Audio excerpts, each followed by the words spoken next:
bersyukur bahwa kita telah tiba di minggu terakhir di bulan Agustus ini.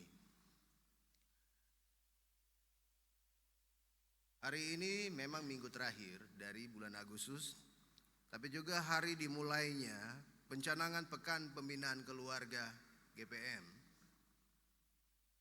menyongsong hari ulang tahun ke-87 Gereja Protestan Maluku. Maka memang setiap tahun, satu minggu sebelum perayaan hari ulang tahun itu dilaksanakan, biasanya memang jatuh pada minggu terakhir di bulan Agustus, itu dilakukan Pekan Pembinaan Keluarga. Kali ini Pekan Pembinaan Keluarga GPM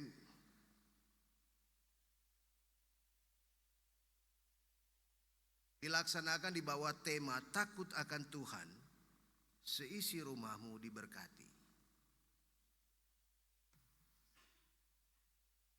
Pekan pembinaan itu sebenarnya mengingatkan kita bahwa keluarga itu adalah gereja rumah, atau disebut juga eklesia domestik, gereja rumah tangga. Karena nilai-nilai kekristenan itu mulai dikenal di dalam keluarga atau di dalam rumah tangga Kristen. Bahkan dalam sejarahnya misi gereja itu berawal dari rumah. Karena dulu di tengah-tengah kehidupan orang-orang Kristen mula-mula, ibadah rumah itu menjadi sentra pembinaan umat. Dari situlah mulai berkembang menjadi lebih besar.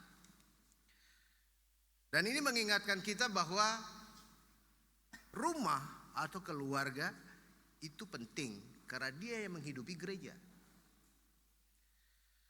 Yang berikutnya yaitu penyertaan Allah atas kehidupan gereja, khususnya Gereja Protestan Maluku ini,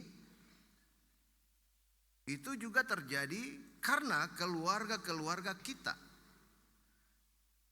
Itu juga terjadi menunjukkan bahwa Allah menyertai keluarga-keluarga kita.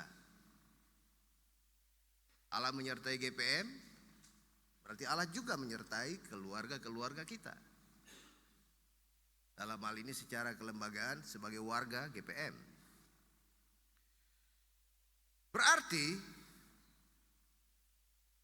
Gereja Protestan Maluku bisa terus hidup hingga saat ini karena ditunjang oleh setiap keluarga, setiap warga jemaatnya, setiap keluarga yang menjadi warga GPM. Kan itu dibuat supaya kita mengingatnya.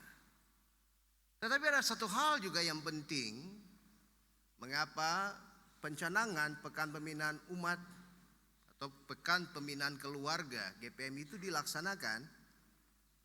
Tadi pagi kayaknya jam 6 itu sudah ada pencanangannya ya. Tapi karena kita kebaktiannya baptisan kudus di jam ini, maka pencanangannya dilakukan pada kebaktian sebelumnya. Ada satu hal penting, yaitu bahwa ada kegelisahan terhadap mulai memudarnya tradisi-tradisi religius dalam kehidupan keluarga Kristen.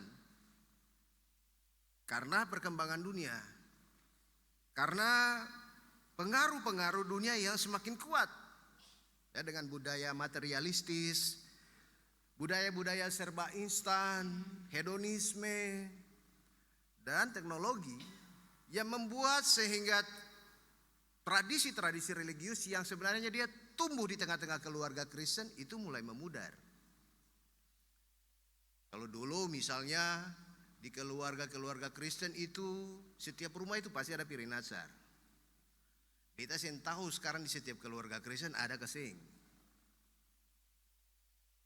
Karena itu bagian dari tradisi religius yang juga membangun iman setiap orang percaya. Itu memberi kita kekuatan dan bekal spiritualitas Kristen yang unik. Karena barangkali di gereja-gereja lain tidak ditemukan seperti itu. Kita punya tradisi tersendiri. Dan itu semuanya memberi nilai tentang bagaimana kuatnya spiritual Kristen orang-orang GPM. Dulu di rumah-rumah keluarga Kristen itu, khusus di keluarga Kristen di Maluku, di meja itu pasti ada tanpa garam. Karena tanpa garam bukan sekedar untuk kalau misalnya garam kurang lalu tambah. Tetapi dia memiliki makna, dia memiliki filosofi tersendiri. Dia berhubungan dengan apa disebut dengan persekutuan keluarga itu. Jadi kalau orang ada makan, lalu tiba-tiba ada anggota keluarga yang mau keluar atau mau pergi dari rumah itu, biasanya dia pergi ke meja makan, dia angkat tanpa garam, lalu dia kasih pindah. Nanti orang yang di rumah kasih balik lagi. Karena dia menunjukkan bahwa hubungan kekeluargaan itu penting, tetapi satu hal juga yang penting yaitu dia menghargai berkat Tuhan yang ada di meja makan itu. Dan itu tidak dijelaskan, hanya diaktakan. Mungkin sekarang saya nggak ada lagi, karena mungkin juga di rumah-rumah keluarga Kristen udah modern. Atau mungkin juga tradisi makan bersama itu juga mungkin dia sudah mulai berkurang. Atau tradisi makan, kalau kita makan terus orang tua datang duduk di pinggir di meja makan, dia tidak perlu makan tapi dia menemani dan sambil berbicara memberikan nasihat. Itu tradisi yang kami juga masih temukan itu, masih dapat itu. Tidak tahu kalau sekarang seperti itu atau tidak. Ya karena sekarang dunia membuat sehingga banyak orang sibuk. Sibuk sendiri. Dan ini memberi kegelisahan. Dulu selalu, kalau sekarang kita bilang binakel, dulu kunci-kunci usbu di rumah-rumah itu dia jalan. Tahu sekarang lagi apa ada atau tidak. Tapi kita bisa mengukurnya di dalam proses pelayanan gereja setiap waktu. Di GPM ini ibadah setiap hari. Dari hari Minggu sampai dapat hari Minggu. Maka orang GPM ini semua masuk surga. Karena ibadah dari hari Minggu, Senin ibadah. Itu biasa perangkat pelayan, hari Selasa pelayanan laki-laki, Rabu pelayanan perempuan, Kamis biasa angkatan muda, Jumat, Yunis, Sabtu binakel, Minggu ibadah Minggu lagi. Tapi kita bisa lihat bagaimana orang punya atensi terhadap kebaktian-kebaktian atau peribadahan seperti itu. Nah, kegelisahan-kegelisahan itu kemudian dia muncul lebih kuat lagi ketika dunia dengan perkembangan teknologinya ini semakin menguat. Apalagi ketika COVID-19 itu terjadi, orang mulai beribadah online. Jadi dari rumah dia bisa beribadah, entah dia duduk siap atau dia lagi cuci piring atau dia lagi di tempat tidur, yang penting dia dengar. Orang bisa beribadah dalam kondisi apapun. Semua akan dibuat semakin lebih instan. Nah, dengan kata lain saudara-saudari, kalau kita menekankan tentang pentingnya pembinaan keluarga, itu karena gereja secara kelembagaan bisa terus hidup hingga saat ini karena keluarga-keluarga kita yang takut Tuhan. Karena keluarga itu takut Tuhan, maka gereja ini bisa hidup. Kalau orang tidak takut Tuhan lagi, maka kita memang tidak perlu lagi datang di sini. Karena orang sudah sibuk sendiri-sendiri. Tapi kita lihat bahwa gereja ini masih bisa hidup sampai saat ini karena kita semua masih menjadi keluarga-keluarga yang takut Tuhan. Dan ini mesti kita hayati dengan baik. Meski tantangan gereja itu semakin kuat, tapi kita masih memiliki ketahanan selaku orang-orang beriman yang justru hidup di tengah-tengah keluarga kita. Satu hal yang penting bahwa kita masih ingat ya, bahwa gereja Protestan Maluku ini adalah gereja pulau-pulau, gereja laut pulau sebenarnya. Gereja yang terbentang dari utara sampai selatan, dengan letak geografis yang unik, menjadi gereja Laut Pulau yang terbesar di dunia. Tapi gereja ini masih terawat sampai saat ini.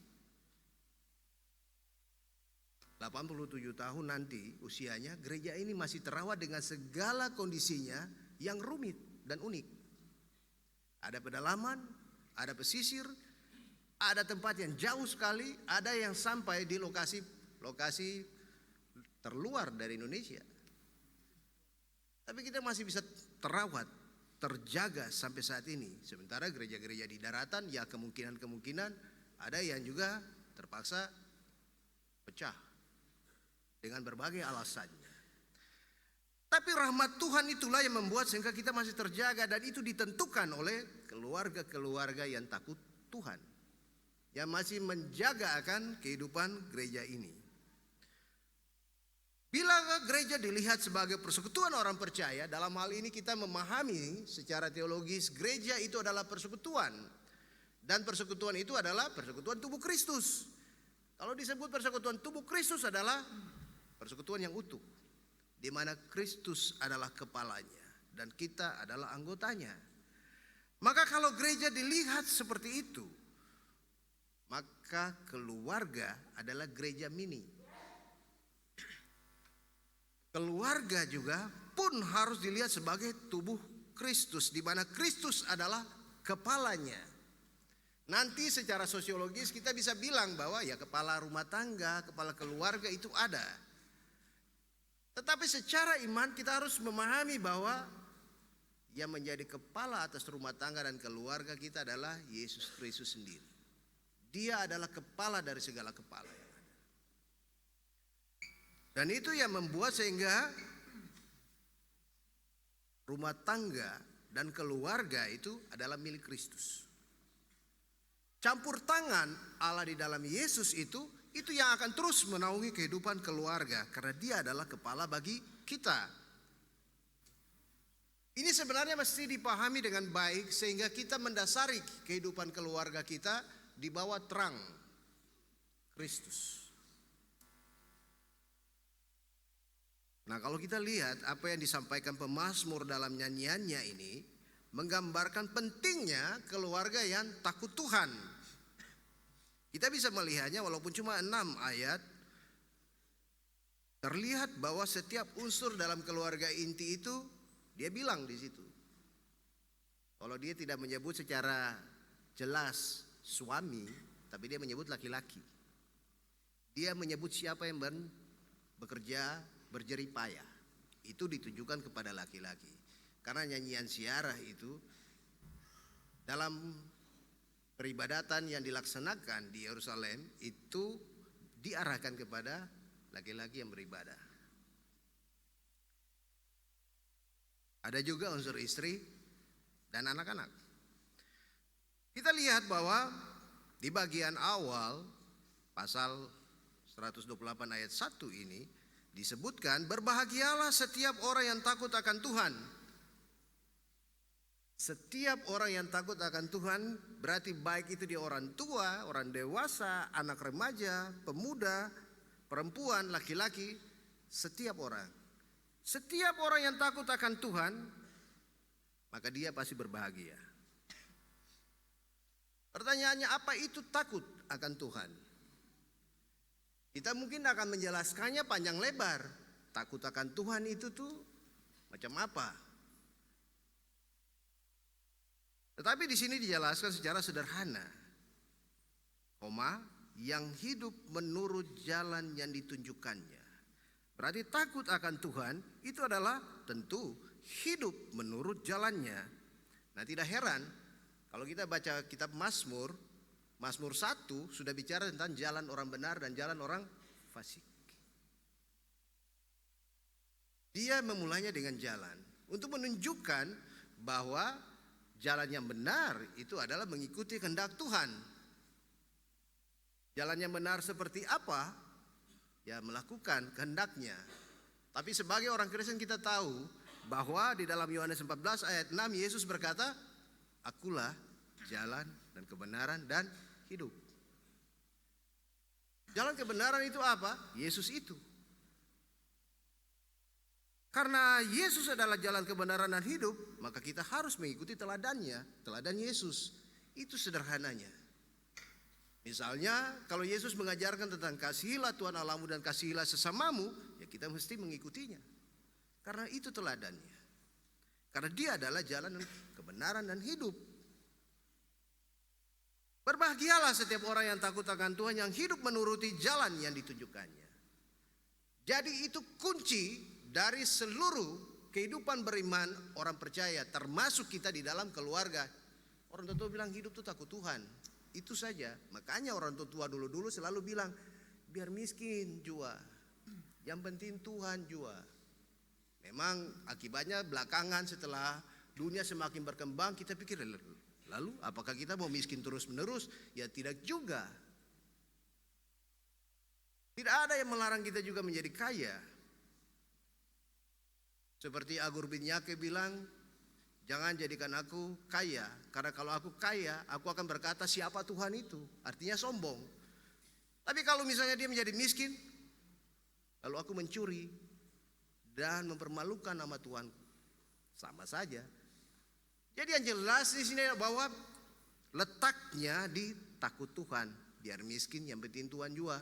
Artinya bahwa biar kita kurang, tapi dekat dengan Tuhan itu menjamin kehidupan. Nah, ayat kedua ini menjadi penting karena dia bicara soal jerih payah. Mungkin kita akan menafsirkannya bahwa ini bicara rejeki.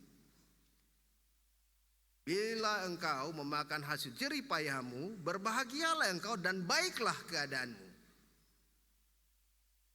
Ini sebenarnya kita bisa bilang, ini bicara kepada laki-laki. Loh, perempuan juga ada yang berjerih payah. Dia mungkin ada menjadi single parent. Ya siapa saja yang berjerih payah, tapi jerih payah itu dilakukan di dalam jalan yang benar, berbahagialah dia. Baiklah keadaannya. Sekarang kita akan bilang bahwa orang rezeki itu tidak tentu. Mungkin ada yang punya penghasilan per bulan tetap, tapi ada yang mungkin untuk mendapatkan rezeki setiap hari itu tidak tetap. Di sini bukan soal berapa besar atau berapa kurang, tapi soalnya yaitu bahwa apapun yang engkau dapat, karena itu adalah jerih payahmu, engkau berbahagia, baiklah keadaanmu. Kalau hari ini dapat hasil dia terlalu besar, tapi dia cukup untuk kehidupan dan nikmati itu, dijamin Anda sehat. Bahagia. Yang penting semua berjalan di dalam relnya yang benar. Biar cuma dapat ikan sapotong dan nasi sedikit, makan sehat. Itu dijamin. Sesuai apa yang pemazmur katakan. Karena kenapa? Kita berjalan di dalam jalannya dengan takut akan Tuhan. Jadi itu menjadi penting bagi kita semua. Apa yang mesti kita jalani. Nah, keluarga yang hidup di dalam takut akan Tuhan itu adalah keluarga yang diberkati dengan hasil usaha dan jerih payahnya. Kita mungkin bilang ini soal material, bukan juga materialnya. Apa yang kau nikmati bukan cuma gaji atau upah, tapi juga kebahagiaan. Itu yang lebih penting sebenarnya. Karena mengikuti kehendak Tuhan. Jadi apapun hasilnya, bila diperoleh dengan cara yang benar, maka akan berguna bagi keluarga. Dan kegunaannya itu terlihat pada ayat selanjutnya. Ayat ketiga, jadi apa yang ditentukan oleh seorang kepala keluarga, dia akan berpengaruh bagi kehidupan anggota keluarganya. Secara spesifik bisa seperti itu. Seorang kepala keluarga yang berjerih payah dengan benar sesuai jalan Tuhan akan berpengaruh bagi istri dan anak-anaknya. Ayat 3 disebutkan dengan jelas, istrimu akan menjadi seperti pohon anggur yang subur di dalam rumahmu. Anak-anakmu seperti tunas pohon zaitun sekeliling mejamu. Dalam Alkitab memang banyak sekali perumpamaan yang menggunakan anggur. dan zaitun. Tapi pohon anggur selain buahnya yang manis itu, dan kalau dia tumbuh subur akan kelihatan indah, tapi ada satu hal yang menarik dari pohon anggur itu. Jadi kalau misalnya batangnya itu sudah semakin tua, biasanya muncul tunas-tunas baru dari cabangnya. Jadi kalau misalnya dia sudah tidak lagi berbuah, tunas-tunas itu akan dibiarkan tumbuh dan mengelilingi batang yang tidak lagi berbuah itu. Tunas-tunas muda itu akan kemudian memperkuatnya. Dan itu menjadi simbol bahwa anak-anak itu akan tumbuh dan mereka akan mengelilingi orang tuanya menjadi tiang-tiang penopang yang memperkuat orang tuanya. Itu bahasa yang dipakai oleh si pemazmur. Zaitun juga seperti itu. Tapi kita memahami bahwa buah zaitun itu kemudian dipakai karena harumnya, tapi juga adalah simbol akar yang kuat. Karena zaitun punya akar bisa tertanam 6 meter ke bawah dan membuat dia tangguh dan kuat. Dan ini memberi simbol bahwa anak-anak yang dididik dalam takut akan Tuhan dengan akar yang baik, dia akan tertanam kuat di dalam keluarga. Sampai dia besar pun dia akan tetap kuat. Jadi pemazmur menggunakan simbol-simbol yang sebenarnya menarik dan luar biasa, yang kita bisa maknai sebagai kekuatan, berkat yang Tuhan anugerahkan bagi setiap keluarga yang takut Tuhan. Istri akan hidup manis. Biasa juga orang bilang ada istri-istri yang baik hati, tapi ada istri-istri yang juga cerewet tapi baik hati. Jadi kalau ada yang begitu, berbahagialah, bersyukurlah. Mulut bisa cerewet tapi hati baik. Jadi itu menjadi simbol. Istri menjadi simbol bukan cuma manis hidupnya, tapi juga simbol kemakmuran dan damai sejahtera. Karena pohon anggur biasa disimbolkan dengan kemakmuran dan damai sejahtera. Anak-anak yang bertumbuh dan tangguh dan mengharumkan nama baik keluarga, itu juga akan berakar kuat. Dan itu adalah upah dari suami yang takut Tuhan. Saudara-saudara, ini menjadi penting bagi kita semua. Dan yang kemudian, bahwa semua yang menjadi berkat bagi keluarga itu ujungnya, kalau dia bicara di ayat 5, ayat 6, itu bicara tentang umur panjang. Umur panjang juga akan diberikan sehingga dapat melihat kebahagiaan anak-anak dari anak-anak. Memperhatikan atau bisa dapat menyaksikan kebahagiaan dari anak-anak dengan keluarga mereka. Itu upah juga dari kehidupan yang takut Tuhan. Nah saudara, apa yang kita mau refleksikan dari keadaan ini bagi kehidupan keluarga? Nanti setelah pencanangan di hari ini sampai tanggal 5 nanti, itu kebaktian-kebaktian dilaksanakan di dalam keluarga. Tata kebaktiannya sudah disiapkan. Bapak Ibu akan menemukan bahwa di dalam tata kebaktian itu ada ibadah-ibadah yang dilaksanakan di meja makan, ada yang menggunakan tirinasar, ada yang membangun mesbah, sehingga keluarga itu bisa dilihat sebagai mesbah bagi kehidupan.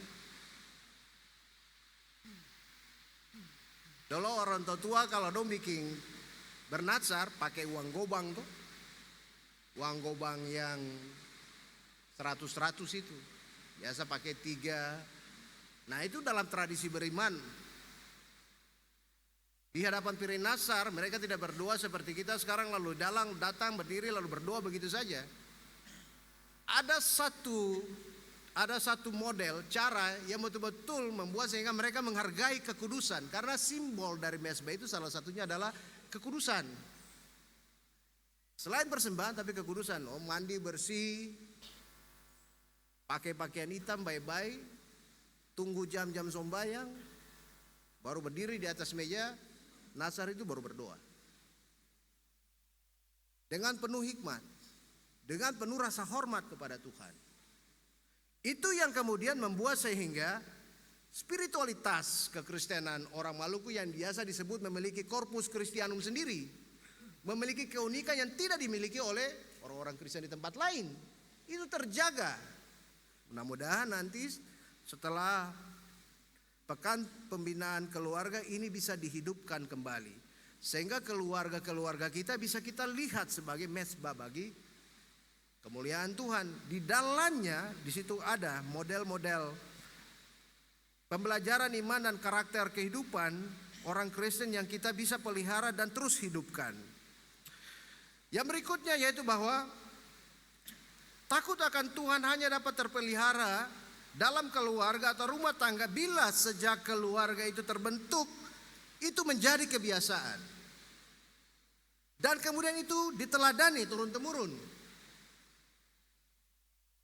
Jadi kalau mulai membentuk keluarga, itu mesti diteladani turun-temurun, karena itu akan diwariskan. Hari ini kita ada dalam baptisan kudus. Tita baptisan telah disampaikan tadi. Sebentar nanti orang tua dan saksi akan berdiri dan mengaku di hadapan Tuhan. Mereka akan mendidik dan mendewasakan anak ini dalam takut akan Tuhan. Lalu coba kita semua berefleksi dalam kehidupan kita. Bagi siapa yang pernah berdiri di hadapan Tuhan sebagai orang tua ataukah sebagai saksi dan mengaku bahwa akan mendidik dan mendewasakan anak-anak itu dalam takut akan Tuhan, lalu dia pikir dia sudah melakukannya atau belum? Orang tua akan mendidik anak-anak di tengah-tengah keluarga. Saksi juga dia mewakili umat ini yang bertanggung jawab bagi anak itu.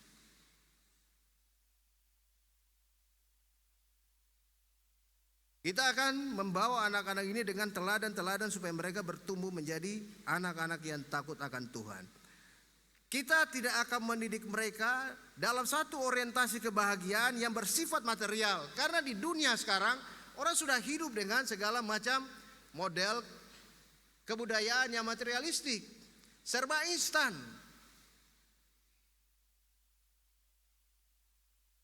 Tapi percayalah bahwa orientasi kebahagiaan yang bersifat material itu tidak dapat menjamin kehidupan keluarga yang harmonis bila tidak dilandasi dengan takut akan Tuhan. Jadi biar kaya, tapi kalau tidak takut Tuhan, percaya kekayaan itu tidak akan